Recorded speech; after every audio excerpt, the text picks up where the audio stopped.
Hello guys, welcome to this video lecture about the games and techniques of Anatoly Karpov. This is the International Master Asaf Givon here, and I wanted to start this video course with a topic which is maybe perhaps the one of the most recognizable ones, or the most kind of famous ones when you talk about Karpov, and this is the whole theme of fighting against your opponent's active pieces, or you can also call this kind of the battle against your opponent's activity in general.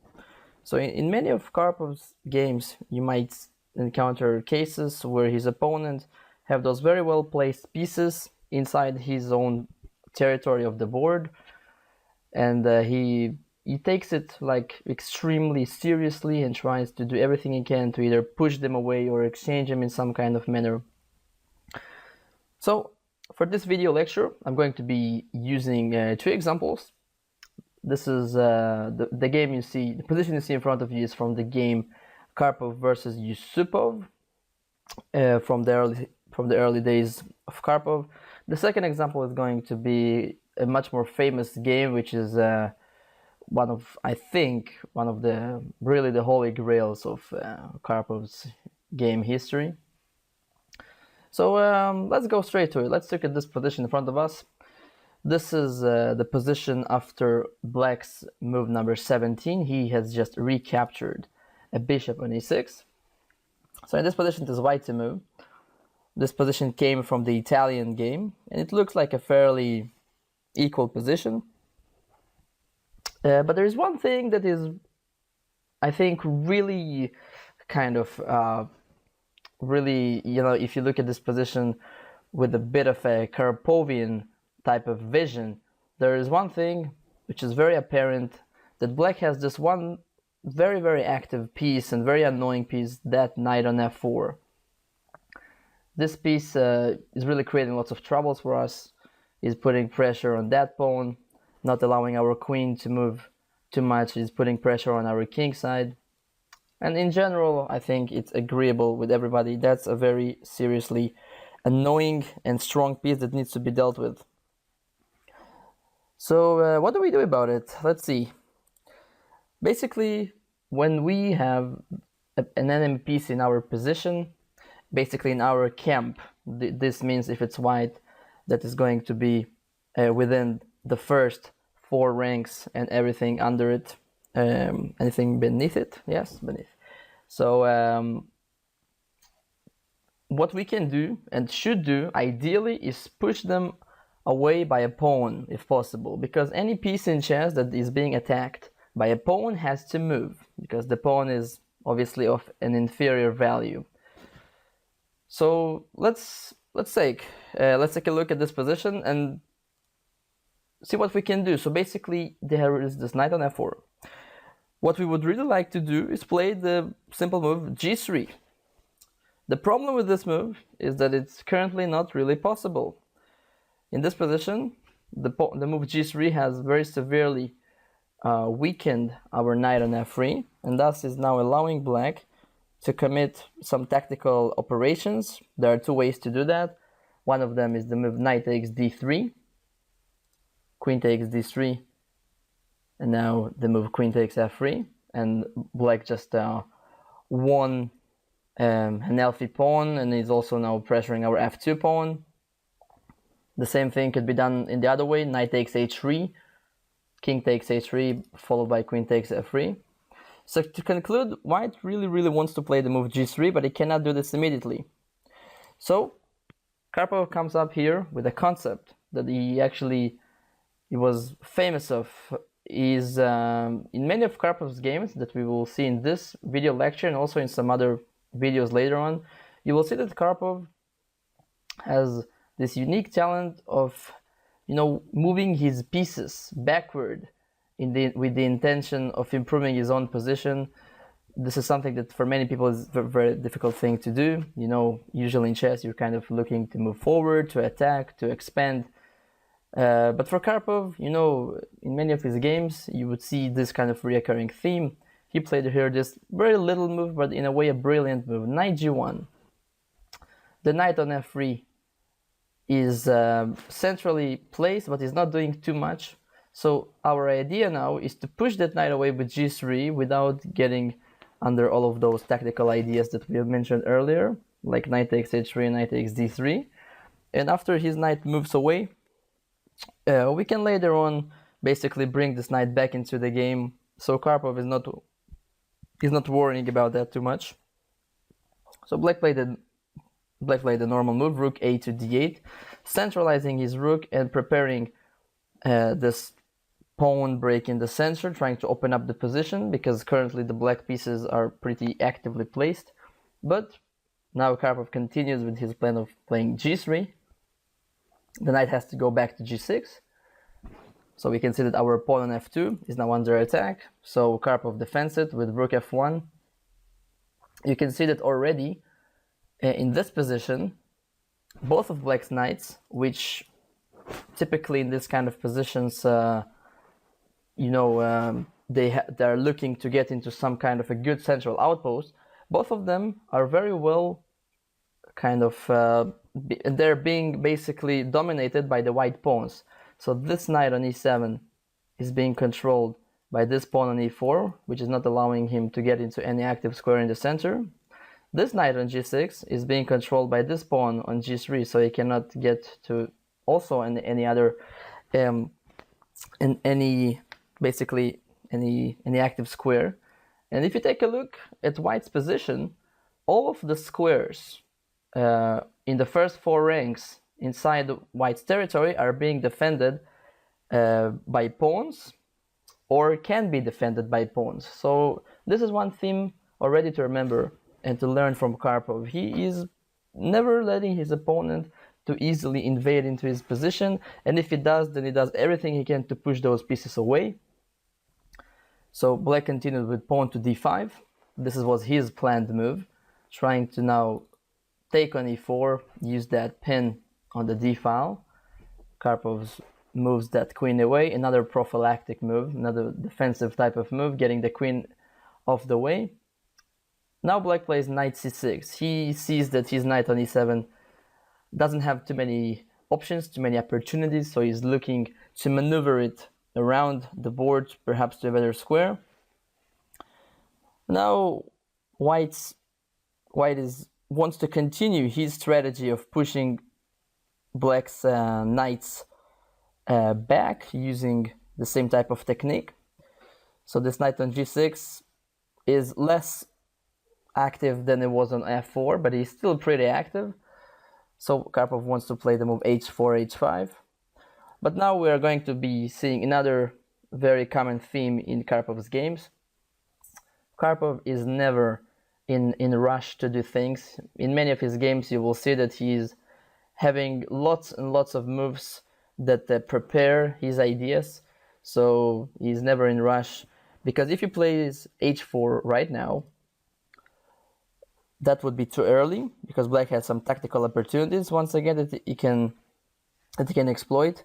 One of them is knight f4, a very strong move, kind of going back to that same square which was supposed to be defended by the white pawn. And if white takes on f4, he takes f4. Now our knight is under attack, and also the pawn on h4 is in danger. If, for example, white plays knight g2, there is the fork with f3. And if white just goes back with knight c2, black can already take on h4 with a very strong attack. Definitely not what Karpov was expecting for. So instead, going back to the position after knight c6, instead he just played another preparatory type of move, which is knight g2, which is a move I really like. There are 3 good things about this move. Not only it helps white to prepare the move h4, also in the long run white has this idea to break through with f4 to open up some lines for his pieces eventually. So this also prepares with this pawn thrust. So a very, very Karpovian type of move. And this is a word you're going to hear throughout this course a couple of times. When you see a move which has this very much prophylactic and like a move that prepares plans and moves that thinks about the opponent's plans is considered to be a very Karpovian type of move. He really made himself famous for doing such moves. And black was actually being left without too many active things to do. By the way, I forgot to mention another good thing about the move knight g2, that now if at any point black pushes the pawn to d4, like he might do at some point, that would not be a tempo anymore against the white knight. So black played rook f7, white played h4, rook d2 f8. Black is trying to pile up on the f file, but this is currently not a threat because the pawn is defended a couple of times. White centralized this rook with rook d1, and black found nothing better than just going back with his knight back to e7, trying to search for a better haven for this knight.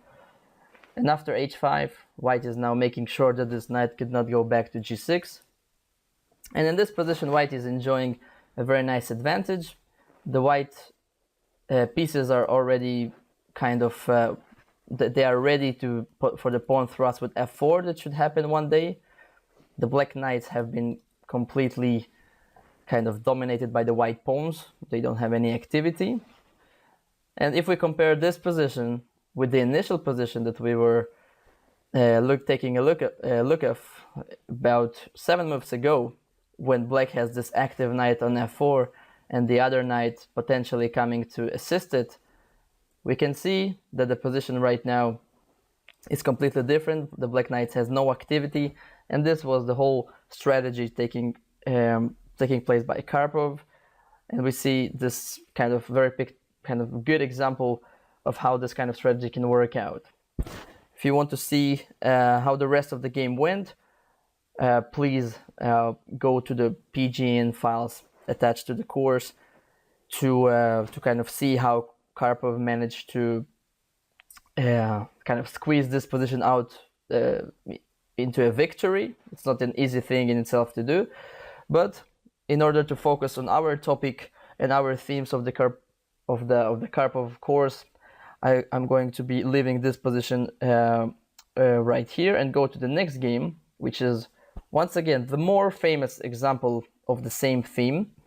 So this game, Karpov was playing with the white pieces versus Boris Spassky.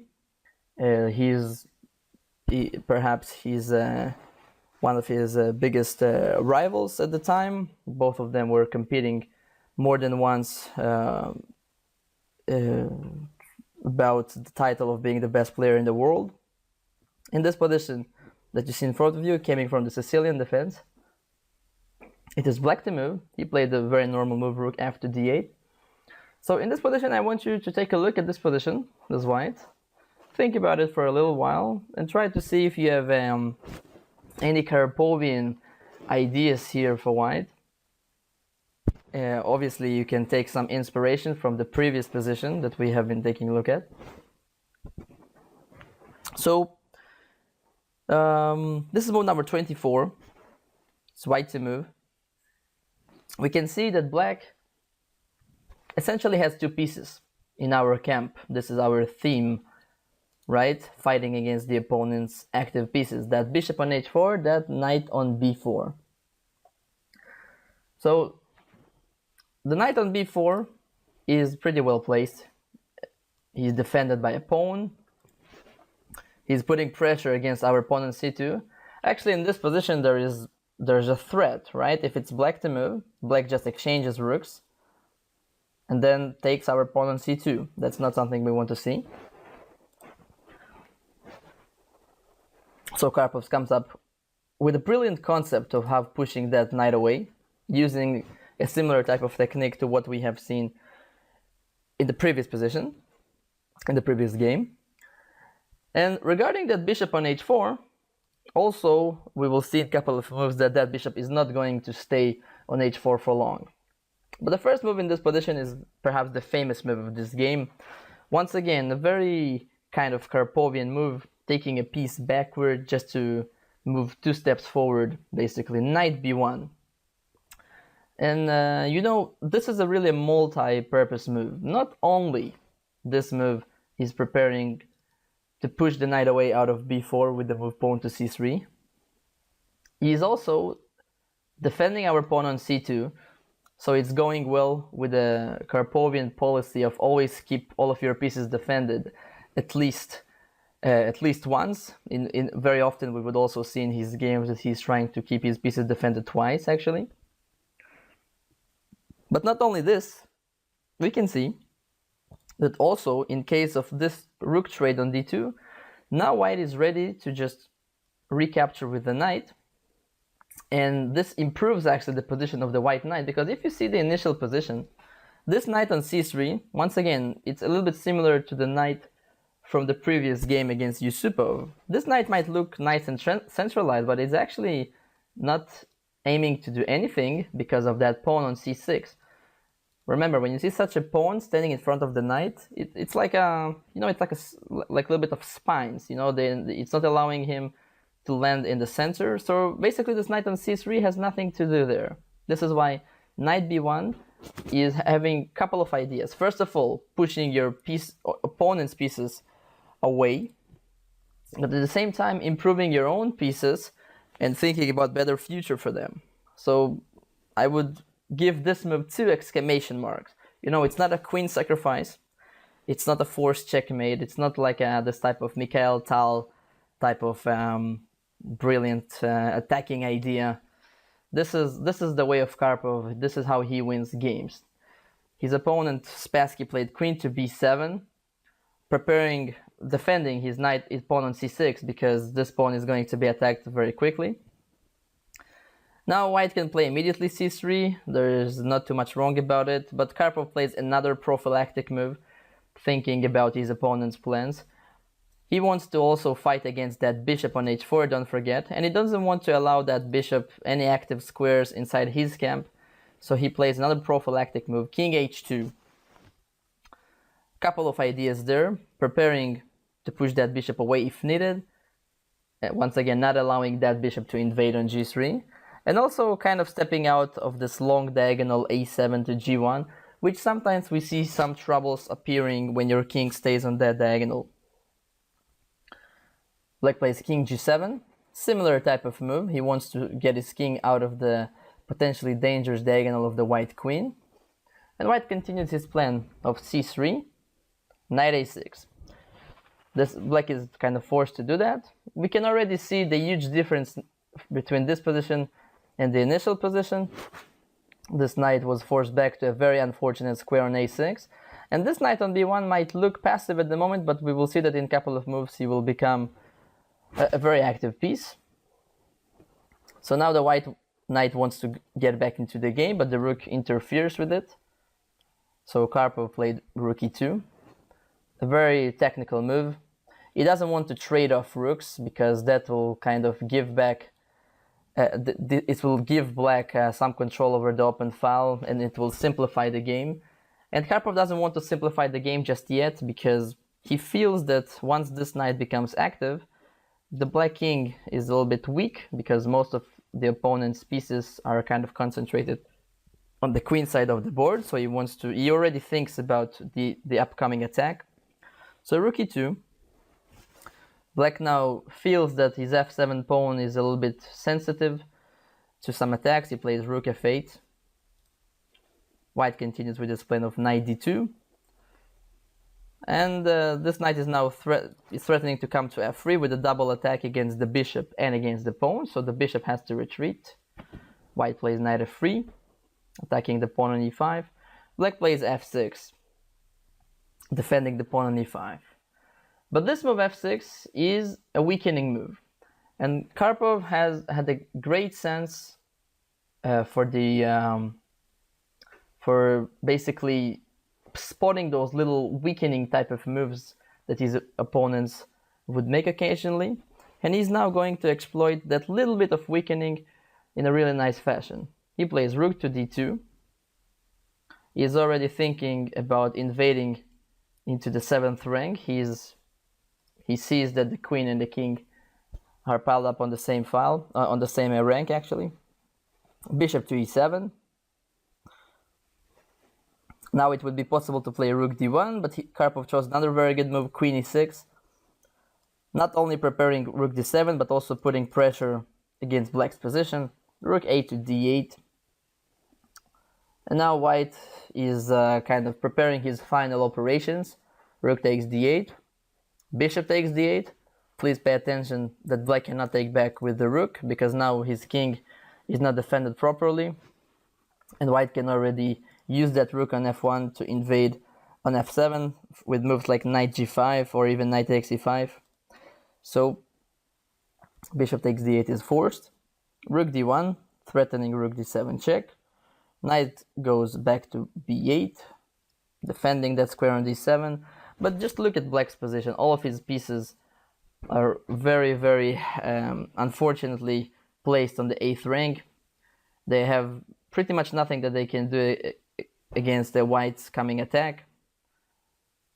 And after bishop c5, black played rook h8. In this position,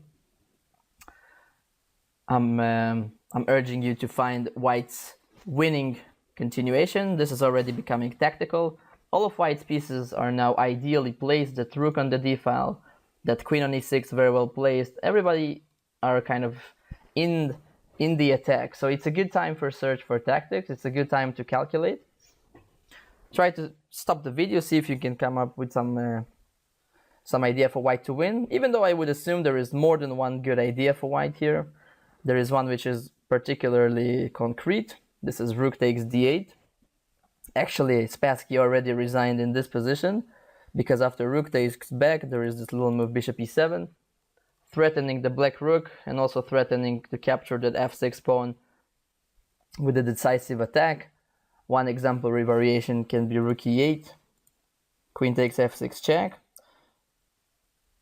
And now it doesn't really matter where the king goes. Let's say king h7. I see lots of ways to win here, but one of them is queen f7 check, threatening the black rook, and if black plays king h6, there is even a checkmate with bishop g5. So Spassky kind of saved himself the embarrassment and resigned already after the move rook takes d8. And you see, this is really one of the most brilliant games ever being played by Karpov. From the beginning position to the end, basically step by step, he pushed all of his enemies' active pieces back to some more passive positions. He improved his own pieces, especially that knight maneuver to f3 was extremely brilliant.